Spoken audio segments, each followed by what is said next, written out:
Welcome, focused learners. So if you're a resident of Cleveland, Ohio, and you're looking to clear out some serious clutter, you are in the exact right place.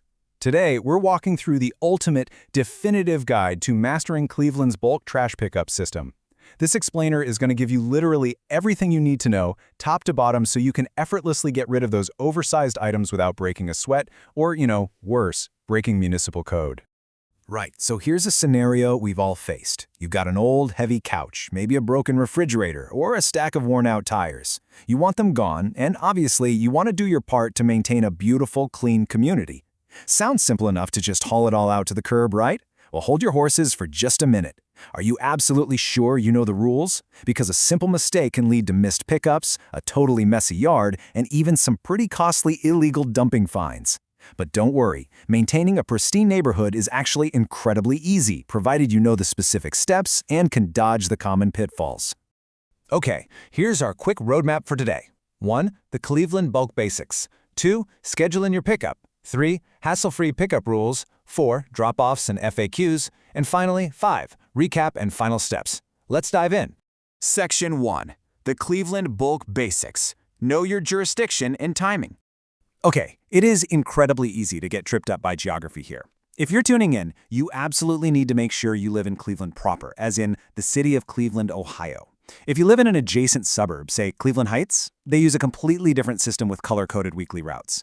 And if you're tuning in from similarly named towns like Cleveland, Texas, or Cleveland, Tennessee, oh, forget about it. Texas allows up to 12 items a month through a private company, and Tennessee does weekly zone pickups for brush. We are focusing strictly on the automated municipal system for Cleveland, Ohio. So for Cleveland proper, the absolute foundation of the city's schedule revolves around a concept called Bulk Week. Bulk Week is defined as the very first full week of each calendar month. During this specific week, it's basically automatic. Bulk items are collected on your regular weekly trash collection day.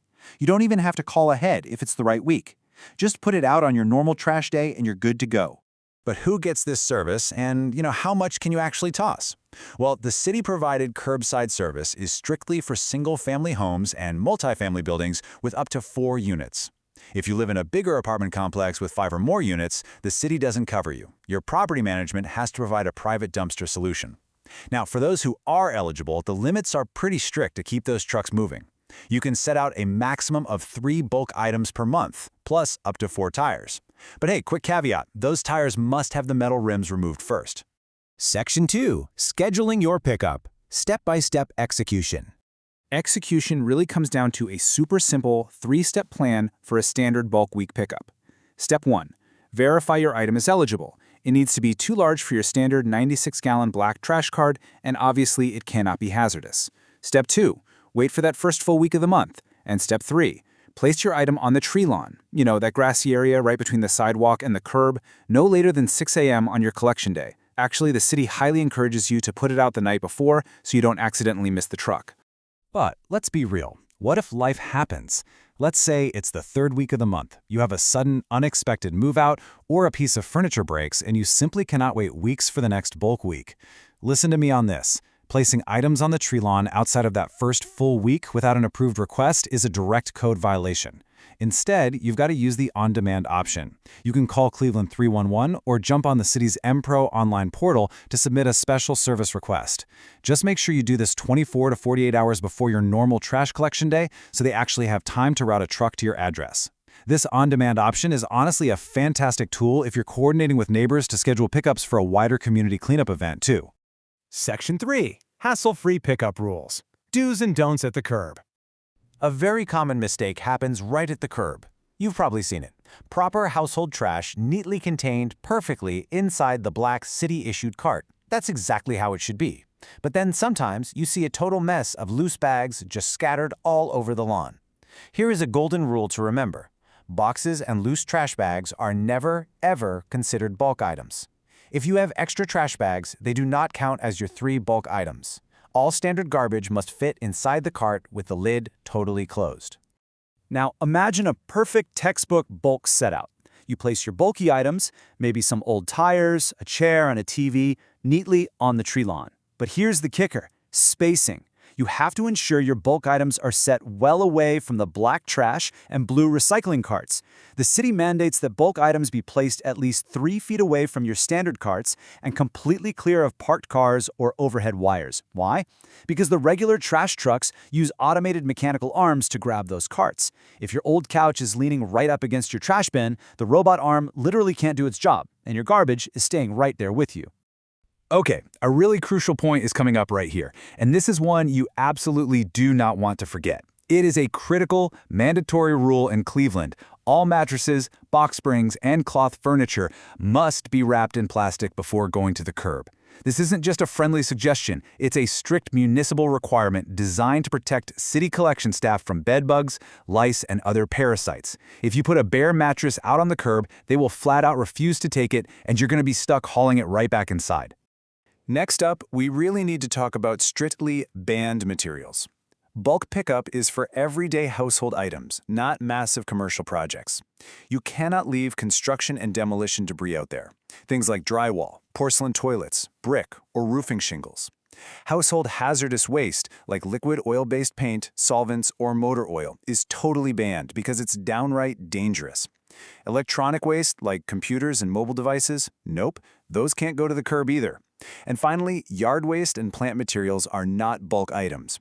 You can actually bag up to 20 bags of leaves or grass clippings a week for regular collection, so please don't waste your precious 3 bulk spots on them. Section 4. Drop-offs and FAQs.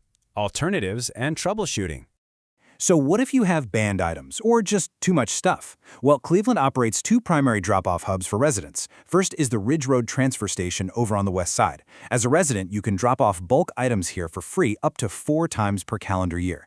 And get this, each visit allows you a massive 4 cubic yards of space. That's basically a full pickup truck bed. They also take tires and yard waste.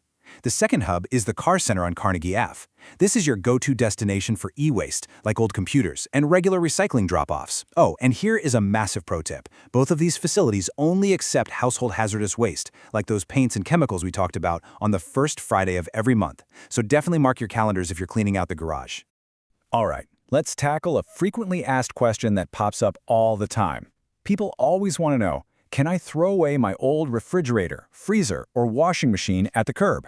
I mean, it's a huge appliance, and just getting it out of the house is hard enough, right?